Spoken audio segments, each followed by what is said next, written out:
Welcome to You Skipped That, the podcast where two friends, myself, Alex Grace, and myself, Daniel Clark, get together and talk about the movies that one of us has seen and think are at least entertaining, if not in some way important to our enjoyment of movies that the other one hasn't seen. Sorry, I'm still reeling from the fact I don't remember the last time I've ever called myself Daniel. Yeah, it was weird. It was weird. I'm Dan. You want to run it back? Or? No, I'm good. Okay, I'm good. You're good? Dan Clark, that's my name. There you go. I was about to say I've never called you Daniel.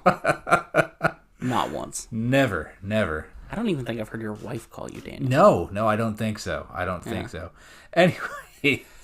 Anyways, so, like I was saying, elevator pitch for the show. Two friends, known each other a long time, realized while we have very similar tastes in movies, there were weird gaps. And there were a lot of them, where we found dozens of movies that one had seen, the other hadn't. Right. The way we kind of stumbled upon it was the one time that I made a reference to Jurassic Park, and you just hadn't seen it.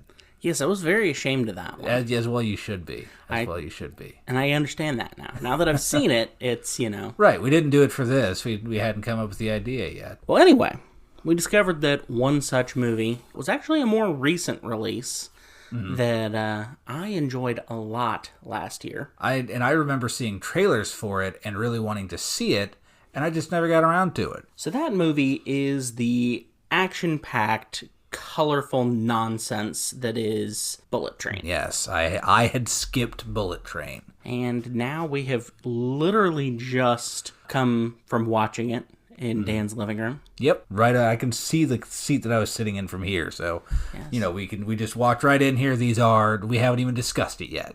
Exactly. So Dan, what did you think? I really liked it. I really did. I'm sure you could tell that. I was smiling and laughing the entire time, but yeah, it was everything that the trailer promised it would be, and it was it's just fun. It's just wild, crazy, action-packed fun. Yes, definitely. The action is really solid. Some of the fight scenes, utilizing doors and stuff on the train, briefcases, yeah, water bottles. Yep. Weird that comes up twice. It is, yeah. If I had a nickel for every time. Yeah, you'd have to. But it's weird that it happened that many times. Yes. So, it was, like I said, it was everything that I was kind of expecting. It just does what it says on the tin. Watch a trailer for it, and if you think that's fun, and you can stand 2 hours of that kind of energy, yeah, it was a lot of fun. Not super deep. No. Although the mystery in it is kind of intriguing, at least. Yeah, it keeps you guessing. I had a couple leads that I was following throughout, and I was wrong. Yeah, every time. Loved Brad Pitt in it. Absolutely, Brad Pitt's the big name in it. Aaron Taylor Johnson, who I did not recognize until, even at the end when it was showing the starring Brad Pitt and Aaron Taylor Johnson, I was like, it wasn't like, oh, that's who it was. Right. And he doesn't go through that much of a transformation. He has, like, a mustache. And a long haircut. Yep. Yeah, that's it. Yep. Actually, the second movie in a week that I've seen with him in it, he was also in The Fall Guy, which I just saw recently. Oh, nice. Which was fun. There you go. But not what we're talking about. Only tangentially related. Yeah, it had a lot of interesting characters. It had a lot going on, but did a good job balancing everything, because I have ADHD, and so the way it bounces around between storylines, I could constantly feel myself almost losing track of it, but it kept up with the pace. Right, and it keeps coming back fast enough that it doesn't take a long detour ever. Right. It's just like, hey, here's a quick 2-minute flashback to something that happened as little as 5 minutes ago, or as much as 37 years ago, I think, at one point. Yeah. And the characters are all interesting enough that it's not like, oh no, I gotta pay attention to the girl again, or right. Oh no, it's the two assassins. Now I want to go back and see what happened here. It's like at one point the door opens and a guy punches. It looks like he punches Brad Pitt in the face. Not what he actually stabs him. We find out, or tries to. Attempts to. And like, it cuts away from that immediately. And I Yes. was like, oh, cool, it's these guys again. Not, oh, but I wanted to know what was going on over there, you know? I liked all the characters in this, I think. I do think Brad Pitt was my favorite as a Ladybug. Absolutely agree. Just I love when there's something big going on, something life-threatening, and someone's being really petty or nitpicky about something. Like when Brad Pitt is fighting the wolf, and he's just going, I don't know who you are. I don't know you, man. And he just keeps fighting, and that's the point that Ladybug won't drop is, this is kind of rude to do to someone that you don't even know. Like, can we stop and talk about it for a second? Or later on in the movie, where it's like, I don't want to carry the 7 sorrows. Just being really whiny and petty about something so important. And he really pulls it off in this. Yeah, absolutely. That kind of attitude could get really annoying, but he sells it and makes it so funny. He sells it, and they do it infrequently enough. Absolutely. To make it feel fresh every time. You know, those 2 examples that I gave, one is towards the beginning of the movie and one is towards the end of the movie. And there's a couple in between, but yeah, it doesn't happen all that often. And then towards the end, when the guy's like, man, I'm sorry I shot you. He's like, yeah, you shot me twice, actually. It's like, we could assume that if he apologizes for one, he means the other one too, since they happen pretty close together. But no, just, you know, I'm sorry I shot you. Yeah, what about the second time? Because I feel like you're sorry for the first, but not for the second. Absolutely. Big standouts for me. I mean, Brad Pitt was obviously fantastic. Yep. Aaron Taylor Johnson as Tangerine and Brian Tyree Henry as Lemon. Love them. Fantastic pair. Love the way they play off each other. I did have a little bit of trouble understanding them sometimes. It's weird. I usually watch movies with subtitles, but I forgot to turn them on for this one. So I did think that was weird. Yeah, it's just not on my Netflix presets apparently. There Something that I'll have to fix. But yeah, they were great. I keep forgetting which one was which. Lemon, played by Brian Tyree Henry. His obsession with Thomas the Tank Engine through the whole thing. Just, you know, someone would say something meaning goes, you're a total diesel. Yes. Yeah, I see what's going on now.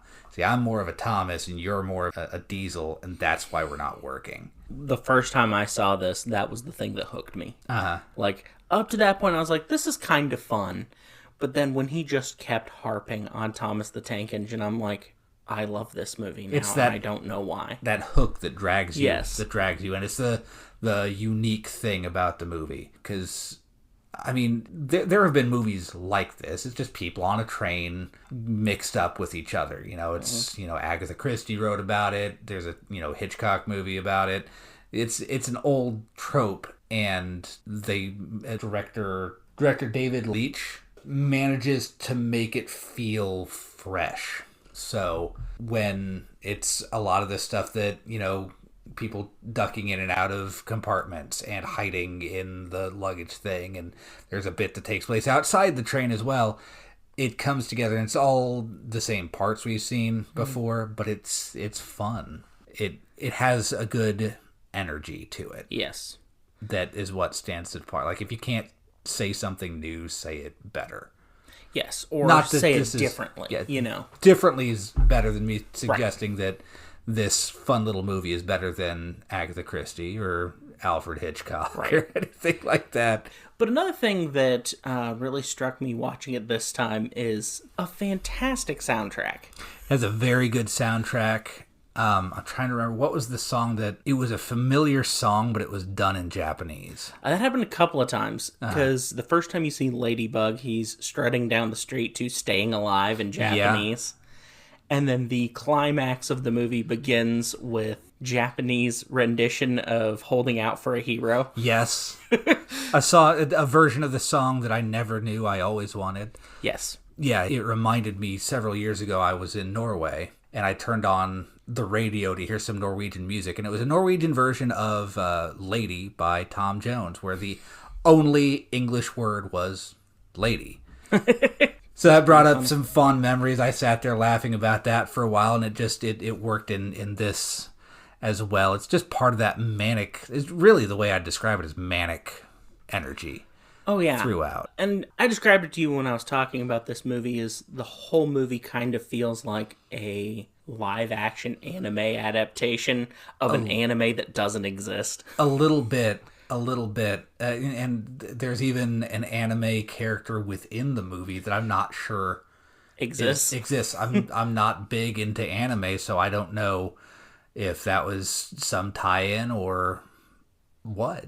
But, yeah, it has that feeling of an adaptation of something that doesn't exist. It gave me the same feel as a movie that's on my list to do with you eventually, Bad Times at the El Royale. But it has that weird kind of not quite real feel. Absolutely, yeah. It kind of acknowledges that it's a movie, and it's not supposed to feel real. In a weird way, it has the same kind of vibe. This is a little bit of a reach as Mad Max Fury Road. It's like, okay, that doesn't feel like real life. It feels exaggerated and big and wild. Right. And so did this. It didn't feel like it was supposed to be mimicking real life. Knives don't ricochet that way. Right. You know, at one point someone throws a knife at another character, and he holds up a briefcase, and it bounces off of the briefcase and back at the guy that threw it and stabs him and kills him. And it's hilarious. It is. If such a thing can be. But it doesn't, like, knives don't bounce like that. And the movie just kind of goes, yeah, well, that's how they bounce in the movie. Right. You know, it's not like, at no point would I call any of the violence in this movie. I don't know why I did air quotes. It's a movie where people get stabbed and shot and killed and thrown off trains and everything. Also, it's an audio medium. Right. Nobody can see you making air quotes but me. That too, but you could have let me go on that, and yet here we are, not letting go of it. But yeah, I don't know why I put that in air quotes, because it is a violent movie, and it never really feels brutal. Right. It's never that feeling of, oh my God, look at what these people are doing to each other. Right. It's just, okay, cool. Like, that guy got stabbed, and we don't have time to worry about that, because we're like 5 minutes away from something worse happening. It is like a live action cartoon. Mm-hmm. Not just an adaptation, it feels like cartoon physics. Absolutely. Which kind of segues into something that is pretty obvious throughout the movie, is the concept of fate versus luck, which I thought was kind of fun. There's two characters in the movie who are very much obsessed with their luck or lack thereof. And yeah, they're polar opposites. Yes. Yeah. Joey King as the prince, who we haven't mentioned yet, but she was fantastic. Absolutely. I can't think of what else I've seen her in, but she's... I always, weirdly, when I think of her, I think back to the first thing I saw her in, which was... she was the little girl in Jess's class in New Girl that hated her. Right, yeah. She has got some crazy eyes. Very. Yeah. Yeah, when she dials the crazy eyes up to 11. Yeah. When she decides that she's going to be the scary version of her character, because she does kind of oscillate back and forth between the innocent version of the character and the crazy, murderous version of the character. When she goes to the crazy, murderous side, there's no doubt that she's there. Right. Like, she has big time figured out how to work the eyes. Big time. Which I always enjoy. I know I've talked with you about it. I like when you can see the character get into the eyes, and it's there. Like, you believe that she is present in the scene. Definitely. We'll talk more about that on later episodes, I'm sure, but yeah, she was fantastic. She's obsessed with how lucky she is, and she is. She's... Yeah, everything just seems to come up perfectly right all through the movie. Right up until the very end. She's really, really lucky up until she's really, really not. Exactly. Which is, I was going to say the opposite, but it really isn't for Ladybug, who is obsessed with how unlucky he is. Really, he's just looking at the negative side of it. Exactly. He's really, really lucky, just not in the way that he wants to be. Exactly. Not in the, things don't go the way he wants them to, but they always go out in his favor. Exactly. He doesn't want that person to have magically died from a knife bouncing in a way it should never bounce. Yep. but he did. Uh-huh. And that guy was absolutely going to kill him. With that knife. With that knife. Right before him. Like, he was throwing that knife to kill. He was not messing around. No. But overall, very funny movie. It's a funny movie. It's a fun movie. It's, as long as you don't go into, because I was worried because it looks fun in the trailers, but it didn't get great reviews. I was worried that it wouldn't carry that energy through, that it would just be kind of a few really fun parts that are in the trailer and then not. But yeah, it's fun all the way through. It does have a change in tone at a point, but it still feels like the same DNA throughout. So yeah, I liked that a lot. I kept waiting for Channing Tatum to do something. I know. 3 of the wildest cameos I've ever seen. Uh-huh. Including one that doesn't even include any dialogue. I'm not going to spoil that one because it's such a great little treat. Yep. But yeah, Channing Tatum happens early enough in the movie that right, that does not feel like a spoiler. It's not a spoiler, and he's in there like he serves a purpose. He's there, but yeah, I kept waiting. Like throughout the movie, they talk about the White Death. That's kind of the specter that hangs over the movie. As, well, we got to do this or the White Death is going to show up. Or, we're doing this to get back at the White Death. I really kind of thought Channing Tatum was going to be the White Death.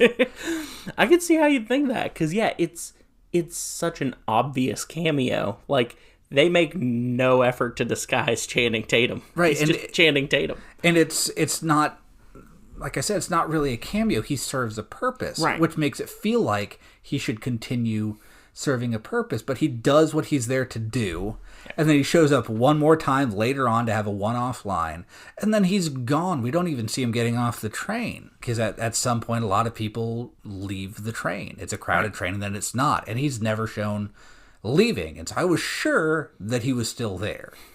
He's not. I'm sorry to spoil that part. No. He is only as important to the plot as he is. Yeah. Eloquently put. Thank you. I mean, it's a sentence that means nothing, but there it is. Yeah. It means, yeah. The other thing that feels like it's going to be more important than it ends up being is we're just going to call it Chekhov's snake. Yeah. Now that you mention it, that doesn't really come to anything. Other than just quite possibly one of the funniest shots of Brad Pitt I've ever seen. Yeah. Actually, like 2 or 3 in that scene. Him running up and down the aisles of the train with a snake on his arm is... Yeah, isn't that where he, like, runs off one side of the screen and then runs back across? Yes. That classic little sight gag. But, yeah, if you've seen the movie or you go and watch the movie, you'll instantly understand what I'm talking about by Chekhov's snake. Yeah, it's there. It's snakes on a train. Or snake on a train. It kind of gets mentioned once with Zazie Beetz' character, where she just kind of mentions you stole my snake. Don't mess with my snake. Yeah, but that's it. Yep. Yeah, it's not. It's certainly not a movie that's going to change anyone's life. No, definitely not. But I'm very, very glad that I watched it. Yeah, it's a solid popcorn movie. Great way to kill an afternoon. A solid 7 out of 10. Yeah, maybe even 7.5. I'd go that far. Yeah. It's very passable. It deserved better. I was very sad at the end of the movie when it shows 2 of the characters just walking off into the sunset, and I thought this movie did not do well enough to get a sequel. Right. When I could absolutely watch that character or those characters in a sequel. Absolutely. Like, I'd buy a comic book. I'd buy the breakfast cereal. Put them on for 7 seasons of television. I'll watch every episode. But no, that's just the last that we see of them, and that's really one of the highest praises that I can give a movie is when it ended. I wanted to see these characters more. Absolutely. I wanted to know what happened to them because it was gonna be stupid. Absolutely, yeah. Whatever happened was going to be stupid. Yeah, because, I mean, wide swaths of this movie are stupid. I'd say most of it. Most of it. Yeah, you stop to think about this movie, you analyze this movie for any length of time. Yeah. It falls apart. Oh, big time. It's a horribly stupid movie. Yeah. But movies are allowed to be stupid. Because it also never pretends to be any more than that. Absolutely. Yeah. We say that word a lot. I'm realizing that. Absolutely. I am saying that way too much. I am too. Absolutely. Absolutely. Need to tone back on the absolutely's. Hey, you know what? That's what the early episodes of a podcast are for. It is. We're learning that. Yeah. And we are learning, and we hope that you will continue on this journey with us as we learn to talk about stupid stuff without saying absolutely too much. That is our journey. Well, that seems as good any segue to work our way out of this thing. Before we do any more harm. Before we say absolutely again. Absolutely, yeah. We kind of, in the process of segueing out, the way that we are going to continue with this series is we're going to alternate weeks. This week, Alex introduced me to Bullet Train. Next week, I'm going to introduce him to a movie that he's missed. And so, I mean, if you didn't like this week, I mean, next week maybe with, Wow, okay. I'm just saying. I didn't say that. Right, I didn't say you were bad. I didn't even say okay. you took it. You took it the way you wanted to take it. Okay. If diesels, you watch your mouth. You shut your mouth when you're talking to me. Yeah. Next week I'll kind of be leading the conversation, and so there you go. That's how it's going to work. But until then, I'm Dan Clark, and I'm Alex Grace, and this has been. You Skip That.